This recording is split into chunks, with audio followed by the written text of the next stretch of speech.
Salam alaikum, dans l'Imam TV. Aujourd'hui, on a reçu sur le plateau une jeune fille qu'elle va parler un petit peu de sa génération. Elle se présente. Salam alaikum wa rahmatullahi wa barakatuh. Je m'appelle Siham, j'ai 17 ans et aujourd'hui je vais parler de ma génération, de ce qui se passe et de ce que les gens pensent, disent, mais en fait ils savent pas. Et voilà.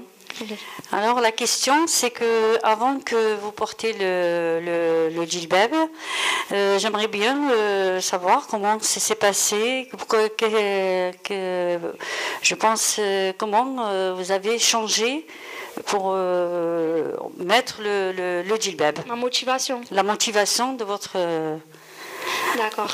Ben, en fait, au début, je n'étais pas voilée et en fait, je ne savais pas comment faire et en fait, ce que c'était. Et avant d'être voilée, j'étais une fille normale.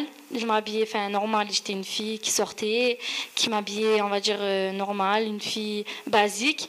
Et un jour j'ai lu le Coran et en fait, je me suis aperçue que en fait, j'étais totalement égarée et je me suis pas rendu compte seule. Il a fallu que en fait, en gros, Allah il m'a guidée. Et quand j'ai lu le Coran, j'ai su qu'il fallait que je change et que si maintenant j'ai pas compris, je comprendrai jamais. Donc j'en ai parlé à mon frère. Je lui ai demandé si je pouvais me voiler et tout. Il m'a demandé d'abord la science, parce que si je me voilais sans savoir ce que je portais, si un jour quelqu'un me pose une question, et même pour moi-même, je ne saurais pas répondre. Donc j'ai préféré connaître à peu près ce que je savais. Et dès que j'ai su la base de l'islam, donc je me suis voilée et j'ai appris petit à petit en fait. Par contre, dans les écoles, quand vous allez au lycée, les copines, est-ce qu'il y a eu un changement? Il y a eu, quand ils vous ont vu, avant vous portiez le pantalon, maintenant vous mettez le djilbab. Est-ce que ça les a pas choqués? On vous a dit qu'on vous a forcé, ou les parents ils vous ont forcé à le mettre, ou qu'est-ce que vous en pensez que vous vivez à la maison quotidiennement et avec votre maman? Comment était votre mère quand vous avez mis le voile? Ben, en fait, la première question qui est revenue le plus souvent, c'était est-ce que c'est ta mère qui t'a forcé? Et si c'est pas ta mère, est-ce que c'est ton père? Et si c'est pas ton père, est-ce que c'est ta famille? Je pense que en fait, les gens, leur première question c'est ça, alors que pas du tout. J'ai pas été forcée et je l'ai fait de moi-même. Et même que quand j'en ai parlé à ma mère, elle a été un peu choquée vu qu'avant ça, j'étais pas du tout dans l'islam. Et en fait, je faisais juste la prière, je la faisais pour la faire parce que je voyais mes parents que mes parents la faisaient et tout. Et ça, en fait, je la faisais juste parce que je savais qu'il fallait la faire. Donc, par rapport à ça, l'école, ils veulent pas qu'on mette le voile. Ça a été un peu dur parce que avant de rentrer à l'école, il va falloir l'enlever. Et on peut pas garder, enfin dans mon lycée à moi, on peut pas garder le haut du gilbab parce qu'ils pensent que les autres élèves vont penser qu'ils vont tous finir par se voiler. Donc j'ai respecté leur choix. J'ai enlevé mon voile malgré que c'était dur, malgré qu'il y avait des hommes et malgré que voilà, j'étais habituée à garder mon voile, donc c'était très dur. Mais bon, il va falloir s'habituer. Donc j'enlève mon voile et après ça pose pas problème. Du moment que mon voile est levé, là ça pose pas problème. Et ensuite mes fréquentations, elles devaient pas changer. Pour moi, en tout cas dans ma tête, c'était pas censé changer, vu que mes copines, c'est mes copines, que je sois voilée ou pas. Mais en fait, ce qui s'est passé, c'est que les délires qu'on avait avant, entre parenthèses, ils ont changé. Et le fait que je change, pour eux, c'était pas normal. C'était parce que j'ai été endoctrinée, c'était parce que j'étais pas moi-même. Donc j'ai voulu les mettre dans le droit chemin, pas toutes, parce la plupart, elles étaient bien, sauf quelques-unes. Après, je les juge pas. Et donc je leur ai parlé un peu de ce que j'ai fait et j'ai voulu un peu partager ce qui s'est passé dans ma tête. Et en fait, elles n'ont pas compris. Donc ce que j'ai fait, c'est que je me suis éloignée d'elles tout en voulant leur passer le salam. Je voulais toujours leur passer le salam. Mais voilà, pour eux, si tu me passes le salam, en gros, faut pas me parler. Si c'est que pour me parler, pour me passer le salam, en fait, ne me parle pas. Et ensuite, pour la dernière question, pour mes parents, ma mère, elle a très bien pris. Donc j'étais très contente et la première chose qu'elle a faite, c'est qu'elle m'a acheté des voiles et elle m'en a acheté plusieurs en fait. Elle m'a acheté une catégorie, toute une panoplie de voiles et de couleurs. Donc ça m'a réjouie, j'étais très contente, j'avais l'appui de ma mère et j'étais pas seule. Donc les copines pour moi ça servait à rien, tant que j'avais ma mère, ça suffisait largement. Par contre, qu'est-ce que tu penses des filles qui mettent le voile et après ils les enlèvent? Ça, c'est sans les juger. J'aimerais bien, quand vous êtes jeune et vous comprenez l'islam, c'est quelque chose de respectueux et tout ça. Je vous pose la question pour ça, s'il vous plaît. Oui. Donc, en fait, ce que je pense des filles qui enlèvent le voile, déjà, je ne vais pas les juger, parce que Allah alam ce qui s'est passé, et peut-être qu'elles avaient des raisons personnelles. Mais après, pour celles qui n'ont pas de raisons personnelles, qui l'enlèvent pour des créatures, enfin pour des gens comme nous, je pense que c'est quand même pas normal, parce que si elles l'ont mis pour leur créateur, pour Dieu, je pense pas qu'elles enlèveraient pour une créature. Et ensuite, le fait de l'enlever, je trouve pas que c'est une bonne chose. Je trouve qu'elles font un arrêt en arrière, enfin elles revoient en arrière, et qu'elles commencent du début en fait.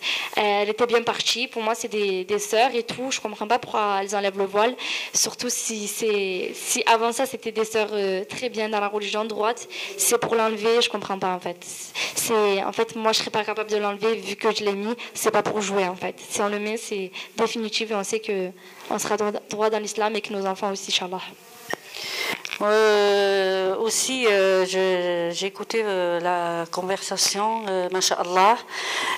Vous pensez très bien, tant que jeune fille, vous êtes en pleine adolescence, aussi comme toutes les jeunes filles. Et aussi la question qu'il y a des personnes qui voient que le voile, c'est une mode. C'est pour ça que je vous pose cette question. C'est un peu difficile, surtout pour nous, pour l'islam. L'islam, c'est quelque chose de magnifique, de l'amour, de la tendresse et le respect. C'est pour ça que je vous pose cette question. Donc c'est vrai qu'en ce moment, j'ai vu que en fait sur des réseaux sociaux et tout, j'ai vu qu'il y avait des filles qui faisaient des vidéos pour montrer comment on met un hijab. Je trouve que c'est une bonne initiative de montrer comment mettre le hijab parce qu'il y a des filles qui sont reconverties, qui savent pas comment le mettre. Mais en fait, elles mettent des hijabs sans les juger. Franchement, c'est sans les juger. Je porte pas de jugement sur eux parce qu'il y a que Dieu qui peut les juger. Mais elles mettent le jean. Un jean, un haut serré et des baskets en fait banales. Je pense que si vous êtes voilé et que vous avez votre pudeur, le fait d'être voilé, c'est que vous différenciez des autres. C'est que vous êtes une fille qui a de la pudeur et qui ne veut pas montrer ses formes.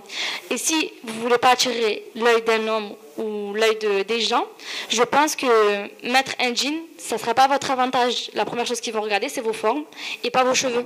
Parce que voilà. Et je pense que déjà le voile c'est pas une mode. Il faut savoir pourquoi on l'a mis. Et si on ne sait pas pourquoi on l'a mis, faut comprendre d'abord pourquoi pour essayer de comprendre pourquoi les gens le mettent dans la rue. Parce que si c'est pour voir une fille et dire ah machallah elle est trop belle, elle a le voile, je veux être comme elle. C'est la fille elle a fait pour Allah, elle a pas fait pour les gens. Donc si tu vois une fille qui est voilée et qui est belle machallah, il faut justement que toi tu t'investis dans l'islam et ensuite tu te voiles parce que le voile c'est pas un accessoire, c'est pas n'importe quoi. Il faut savoir pourquoi on l'a mis et quand on le met inchallah on l'enlève plus. Oui, par contre le respect des parents, l'écoute quand on est avec une famille, avec les parents, la génération, il y a des filles ou des garçons qui répondent trop, qui n'écoutent pas. Et nous, dans l'islam, il y a trop de respect. Il faut le respect. C'est pour ça que je vous demande, vous, avec l'entourage de votre famille à la maison, est-ce qu'il y a le respect, il y a l'écoute et la confiance? Et en fait, l'écoute des parents, déjà, c'est très important. Et je pense que déjà, si vous respectez vos parents un minimum, déjà leur manquer de respect en les insultant, c'est pas possible. Et surtout, vos parents, c'est quelque chose de très cher à vos yeux. Vous aurez qu'une mère, vous aurez qu'un père.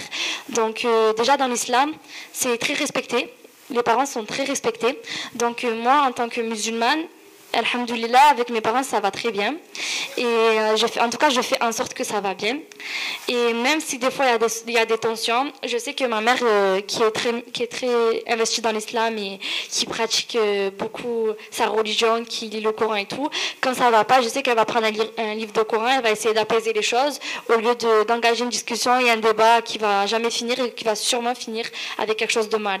Donc moi, je pense, au lieu de répondre à vos parents comme ça, je pense qu'il vaut mieux s'asseoir, parler avec ses parents normalement et essayer de régler les choses sans aller plus loin, sans s'emporter dans le mot en fait. Parce que voilà, il y a du respect et vos parents, ça reste vos parents, c'est pas vos amis. Et même avec vos amis, il y a aussi du respect, voilà. Voilà, le respect dans l'école, le respect avec les personnes adultes, le respect quand vous sortez, pour aussi le respect, l'éducation pour la société en France où on est, surtout le respect avec les profs, ne pas répondre, ne pas dire des choses que nous on n'a pas été éduqués comme ça. Qu'est-ce que vous en pensez quand, par exemple, la prof, elle essaye de parler avec les élèves, que vous êtes en classe? Est-ce que vous croyez que, en parlant mal à la prof, que la prof, elle est là pour aider les élèves pour la réussite, pour leur niveau et tout ça? Qu'est-ce que vous en pensez tant que vous, jeune fille, que vous êtes au lycée? Et qu'est-ce que vous en pensez pour cette génération? Qu'est-ce que vous pouvez dire? En fait, déjà, si vous êtes voilée, par exemple, vous êtes une sœur et tout, le fait de mal parler, ça va créer une généralité. Quand les gens ils vont parler de filles voilées, ils vont dire ben non, elles n'ont pas une bonne éducation, l'islam, ça leur apprend pas des choses bonnes. Ils vont dire que, par exemple, si on parle mal et qu'on s'autorise à dire des choses mal, ils vont dire qu'on est tous les mêmes. Et d'autant plus si on le fait avec un professeur.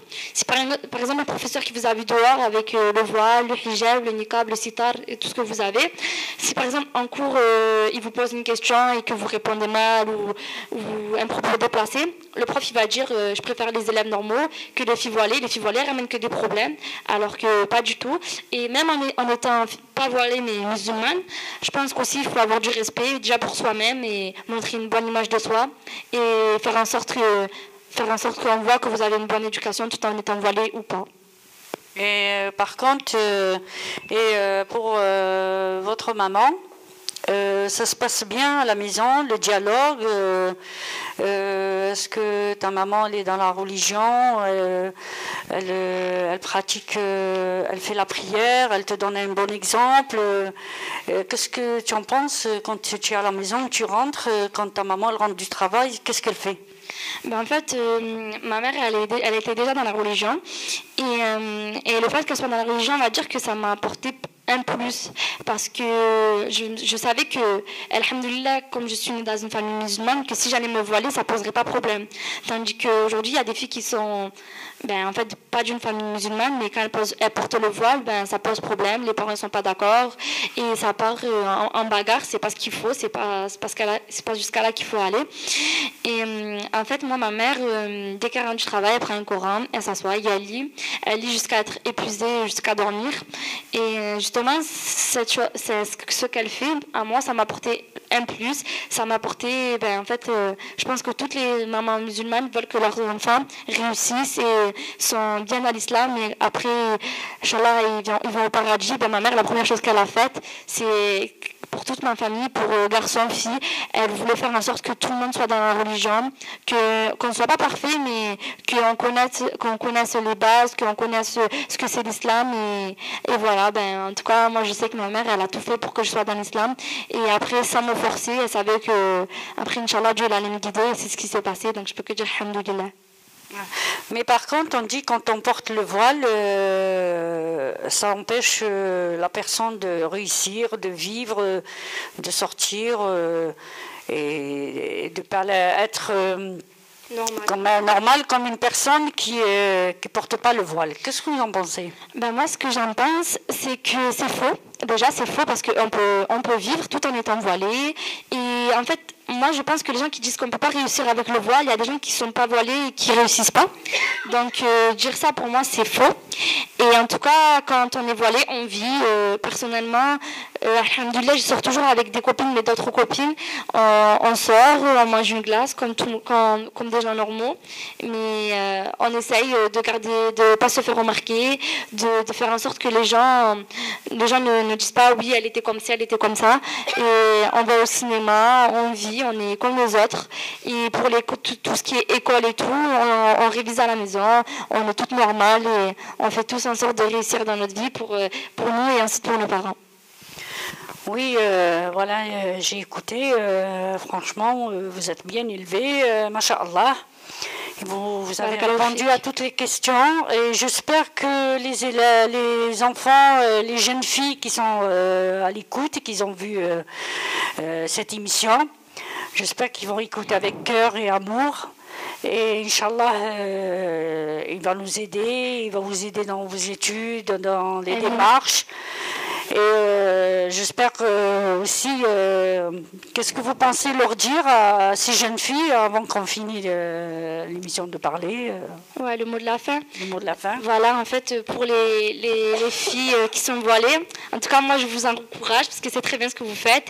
Et pour ceux, Inch'Allah, qui vont se voiler, je vous encourage aussi parce que c'est encore mieux. Et enfin, vous êtes, vous deux, très bien. Et franchement, moi, je pense que c'est une très bonne initiative de se voiler. Mais comme je vous ai dit, ayez d'abord la science et ensuite voilez-vous. Et pour l'islam, je vois que l'islam aussi est beaucoup critiqué. Mon mot de la fin, ça va être une religion tant critiquée ne peut être que vérité. Voilà. Voilà, moi je te remercie beaucoup et je te souhaite le bonheur et qu'Allah il va t'aider. Amen. Et aussi il va aider tes parents, et que tout le monde, respect pour des personnes qui nous écoutent, on ne les juge pas, qu'il n'y a qu'Allah qui juge. On est là pour vous aider, pour vous donner cet amour, cette tendresse et le respect. Et Inch'Allah, Rabbi Youfaqna ou Isa'adna et il nous ramène dans le droit chemin pour vous et pour nous. يفتح علينا أبواب الجنة ويغلق علينا أبواب النار. Ça veut dire il nous ferme les portes de l'enfer, il nous ouvre les portes du paradis. Salam alaikum, c'est qui veut parler ou il a quelque chose à dire. L'association elle est là pour l'aider et pour l'association elle est là pour l'aider. Radio, TV, ville, TV Live.